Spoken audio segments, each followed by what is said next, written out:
two for the cricket fans, episode 2 of the Birdwood Subdivision. Yeah, so as you can see, the ceilings are up, and because I'm not a wonderful plasterer, I've got to sand all the joints. So there you go. Let's have a look and see what the progress is happening in this particular situation.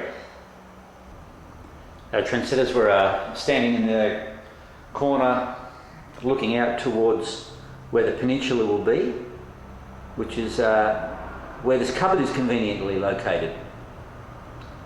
So that's a good spot, wasn't it? And these ceiling sheets, had some very good mates come and help me, gave a couple of their Easter long weekend days up to come and put these 6 metre long sheets up. And we hired a sheet lifter, not a shirt lifter, but a sheet lifter. And a little windy up thing that fits in the boot of your car, fantastic. You couldn't do it without it. There's 20 feet, I suppose, 6 metres, 20 metres of sheet, and there's no way, with 4 guys, we lifted it with this lift. You could do it with 2, and it was worth hiring. So if you're going to do long sheets, and you can't be bothered getting heaps of blokes around trying to prop them up, these sheet lifters are fantastic.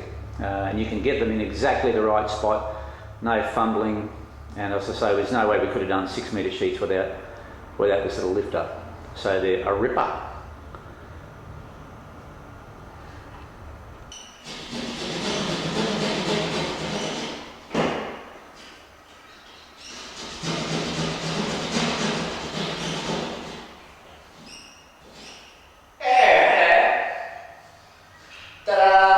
Let's have a look and see what the difference 3 days has made.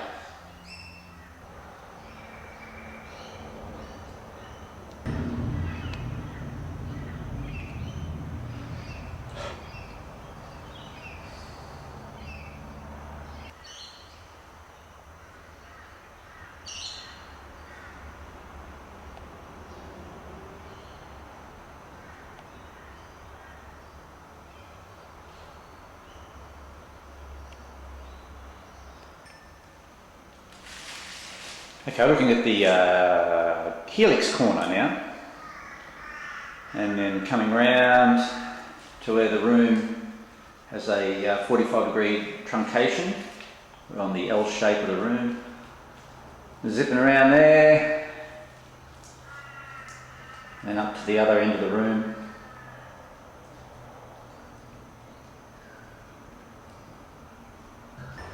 Now standing up where the helix is, right in where the helix is going, looking back down towards the entrance, the other room, and the peninsula going there. So we've been pretty busy.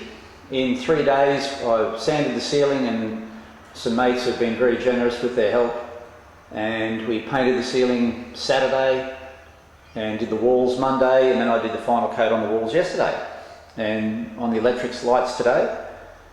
Now today being the 25th of April 2012, it's ANZAC Day, which is like an Australian Memorial Day for all the armed forces who have served and are still serving for our country. ANZAC comes from the Australian New Zealand Army Corps, and that comes from the First World War, when the Aussies and the New Zealanders fought on the beaches of Gallipoli. And we celebrate that every year. It's a pretty big day for Australia. All the diggers are supported, and diggers is like Australian term for our soldiers. And there's marches and parades and all sorts of things. So on Friday I'll be buying the timber to start the bench work, and I reckon we'll be pretty close to laying some track, even if it's a little bit, by my target, which is the 5th or 6th of May being the Brisbane train show. So I'm pretty happy about that. But I think maybe it's time to tell you a little bit about the layout and show you some plans and tell you, get you a little bit interested perhaps. So let's go and have a squeeze. Okay, trendsetters, I've tried to get this lighted, but the camera just doesn't pick up the drawings very well. This is just a rough drawing of the layout, one of the spare ones I've got. You walk in here, and the helix is up in this corner. The Tehachapi style loop is here. Bottom yards are here. Now the yards are interesting because I'll be running long trains, probably 40-50 cars, average train probably about 30. You need a long set of yards to accommodate a long train. Even though the layout is 6 metres by 9, a 30 car train is 6 metres. 40 car train, you're looking at 8 metres. So that's a long yard. So what I'm doing is wrapping the yard with a balloon track. So all incoming and outgoing trains come around this balloon track here, and you can wrap a 6 metre or 8 metre train around a balloon track quite easily. And then all your make-up tracks are actually inside the balloon, which are here. So hopefully that will work effectively. Okay, this is on the lower deck, the layout obviously being 2 levels. And the lower track comes around here underneath the helix. This is the start of the helix here. Also the helix will be a little bit different. It will be a conical helix. So there's 2 reasons why I'm doing a conical helix. One, because I can, and 2, I only need to go up about a foot. I need to go about 260 mil to get to the top level, because the helix is starting on the highest part of the bottom level, if that makes any sense.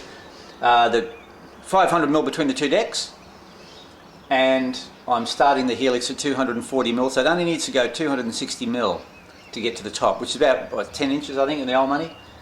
So I thought, well, why not try conical helix? So the helix starts out at a bit over 2 metre diameter, and then it only goes around 3 times, and the top, I suppose the top radius is 750 or 800 mil. If you're going any more than 3 levels, a conical helix wouldn't work. It'd have to be too wide at the bottom and too small at the top. So you have to be careful doing a conical helix, because every revolution you lose diameter and you also lose length of track, so you lose lift as well. So I just thought, because it's not a big layout for a layout that actually has a helix in it, it's a bit harder to hide a helix. So with a conical helix, this part at the front here where you actually will see the helix, the trains will be exposed. So a little bit like Cajon, where you see 3 track levels. We'll see how it goes on the scenery anyway. Okay, this is the entrance here as you walk in, and this is the peninsula part that I've been talking about up in the shed. The main line wraps itself around here and climbs up and over itself, and then heads back up this way towards the helix. So, and there's industry in here and industry on this side, with a scenic divider between the 2. So the bottom level of the layout has 3 levels itself, raising going from 0 to 24 centimetres, and then obviously up the helix to the top level. So we'll have a look at the top level. This is the top level where the helix comes out here, and inside the top of the helix is the balloon track for the top yards.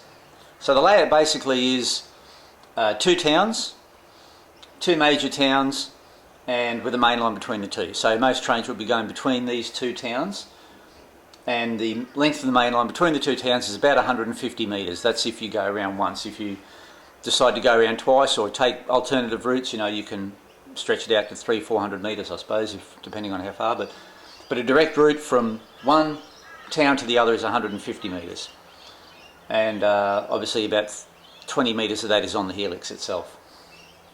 So this is the top yard in here with its balloon track around here. So we come out of the helix there, and we come down. That's the start of all your yard tracks there. I don't know how well this is going to come out on video. We'll see in the editing. Some hidden tracks there. Now the top level, this is the peninsula over here again. It sort of mirrors the bottom level to a certain degree. And similar to the bottom level is another Tehachapi style wraparound loop here where trains go over themselves. So this will basically mirror the bottom level as well. And this is our entrance here and peninsula here. So that's sort of a rough overview, so it might keep you slightly interested in the coming months. But anyway, hopefully we'll start bench work this weekend.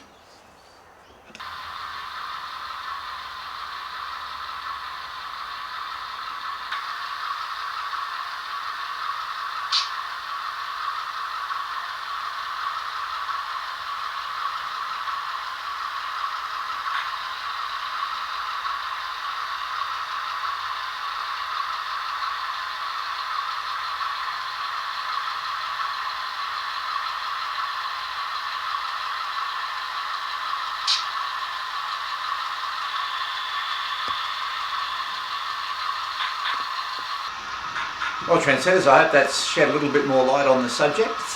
So I'm off to buy timber tomorrow, and this weekend we'll start the bench work. So we'll see you on the next update. Thanks for watching. Bye.